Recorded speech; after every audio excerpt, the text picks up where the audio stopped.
थोड़ी देर में ही विनय और निखिल साहिल और सौम्या की एंगेजमेंट में शामिल होने के लिए वहां पहुंच गए। विनय और निखिल दोनों को ही देखकर सौम्या ने मुस्कुराकर उनका स्वागत किया। दोनों आकर साहिल से मिले। सौम्या ने हैरानी से पूछा, विनय के आने का तो मुझे मालूम था, पर निखिल तुम यहां कैसे आ गए? निखिल ने हंसकर कहा, क्यों, मुझे बुलाने का इरादा नहीं था क्या? सौम्या मुस्कुराकर बोली, अरे ऐसी बात नहीं है, तुम तो दिल्ली में थे ना, इसलिए मुझे लगा कि तुम शायद नहीं आ पाओगे। तो निखिल ने साहिल की तरफ इशारा करते हुए कहा, ऐसा हो सकता भला कि साहिल कहे और मैं ना आऊं? फिर सौम्या ने साहिल से कहा, ये तुमने बहुत ही अच्छा किया, निखिल को बुला लिया। लेकिन एक बात मुझे समझ नहीं आई कि निखिल और विनय साथ साथ कैसे? ये तो इंदौर से आया होगा और निखिल दिल्ली से। इस पर विनय ने हंसकर कहा, अरे हम लोग साथ साथ नहीं आए हैं, आए तो अलग अलग ही थे, बस यहां आकर मुलाकात हो गई और बाई चांस टाइमिंग भी ऐसी मैच हुई कि सबको लगा कि हम दोनों साथ में आए हैं। तभी वैशाली वहां आ गई और बोली, अब सारी बातें तुम लोग यहीं खड़े होकर कर लोगे या इन दोनों को रिंग सेरेमनी भी करने दोगे? वैशाली की बात सुनकर सब लोग हंसने लगे। निखिल और विनय जाकर चेयर पर बैठ गए। सौम्या ने साहिल को और साहिल ने सौम्या को अंगूठी पहना दी। साथ ही एक दूसरे का हो जाने का वादा भी कर लिया, आंखों ही आंखों में।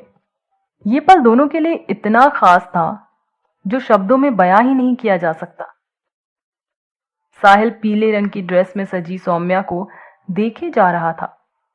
वैसे सौम्या उसको हर रंग में सुंदर ही लगती थी, मगर आज सौम्या के चेहरे पर जो चमक थी वो आज से पहले साहिल ने कभी नहीं देखी थी।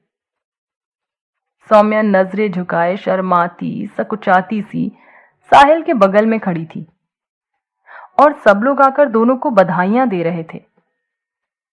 साहिल के घरवाले और साहिल के सारे रिश्तेदार सौम्या से बहुत प्यार से मिले।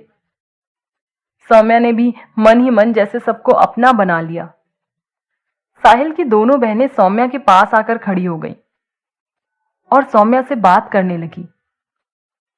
दोनों ही अपनी होने वाली भाभी को अपने भाई के साथ खड़ा देखकर बहुत खुश थी। इधर निखिल भी सौम्या और साहिल को एक साथ देखकर आज खुश था। उसने भी अपने मन में दोनों को अच्छा दोस्त मान लिया था और सौम्या के लिए जो विचार उसके मन में पहले आए थे उन सबको निकाल दिया था। सौम्या और साहिल को एक साथ देखकर निखिल को यकीन हो गया था कि सौम्या को साहिल से बेहतर जीवन साथी नहीं मिल सकता। दोनों एक साथ लग भी अच्छे रहे थे। साहिल ने अपनी दोनों बहनों को अपने सारे दोस्तों से मिलवाया।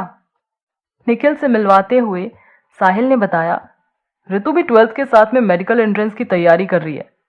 अगर सिलेक्शन हो गया तो वो भी अगले साल मेडिकल की पढ़ाई करेगी। ये सुनकर निखिल को बहुत अच्छा लगा। वहीं ऋतु को ये जानकर अच्छा लगा कि निखिल मेडिकल का स्टूडेंट है। वह निखिल से काफी इम्प्रेस थी, इसलिए वो निखिल से अपनी प्रिपरेशन को लेकर बातें करने लगी और उससे सजेशन लेने लगी, कैसे और क्या क्या पढ़ना चाहिए। निखिल और ऋतु की बातें देखकर सौम्या और वैशाली एक दूसरे की तरफ देखकर हंसने लगी। सौम्या ने वैशाली को चिढ़ाते हुए कहा, तेरा भाई हर जगह किसी ना किसी को ढूंढ ही लेता है। वैशाली सौम्या की बात सुनकर हंस पड़ी। जहां सब एक दूसरे से मिलने जुलने में बिजी थे, वहीं विनय का पूरा ध्यान वैशाली पर था। आज वैशाली भी बहुत सुंदर लग रही थी। विनय ने पहली बार वैशाली को इतना सजे सवरे हुए देखा था और ऊपर से वैशाली के चेहरे की खुशी ये साफ साफ बयां कर रही थी कि साहिल और सौम्या के रिश्ते को लेकर वो कितनी खुश है। होता भी तो यही है, हमारी जो भी खुशी या दुख हो उसमें सबसे ज्यादा शामिल हमारे बेस्ट फ्रेंड ही होते हैं, जो हमारे मन के हर भाव को महसूस कर लेते हैं। वही बॉन्डिंग वैशाली और सौम्या की हो चुकी थी।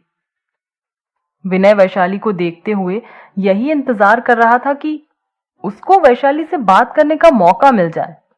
तभी वैशाली उसके पास आकर बोली, तुम तो बहुत लेट आए आज। साहिल ने कहा था कि वो तुम्हें लेकर ही आएगा ग्वालियर, फिर आज कैसे? वैशाली का सवाल सुनकर पहले तो विनय मुस्कुराकर उसको देखने लगा, फिर थोड़ा सोच समझकर बोला, वो मुझे थोड़ा काम था, और फिर साहिल तो 2 दिन पहले ही आ गया था। मैं यहाँ 2 दिन क्या करता, पहली बार आया हूं, ज्यादा किसी को जानता भी नहीं हूं, और फिर यहाँ कौन था जो अपनी कंपनी देता। विनय की बात सुनकर वैशाली ने मुस्कुराकर जवाब दिया, मैं भी तो 2 दिन पहले की यही हूं, मैं भी आज से पहले ग्वालियर कभी नहीं आई थी, पर इन दिनों में मुझे तो ग्वालियर बड़ा अच्छा लगा, और यहाँ के लोग भी सब अपने से ही तो हैं। वैशाली की बात सुनकर विनय ने मुस्कुराकर वैशाली से पूछा, अच्छा, तो भोपाल के बारे में क्या ख्याल है, वहां के लोग तुम्हें कैसे लगे?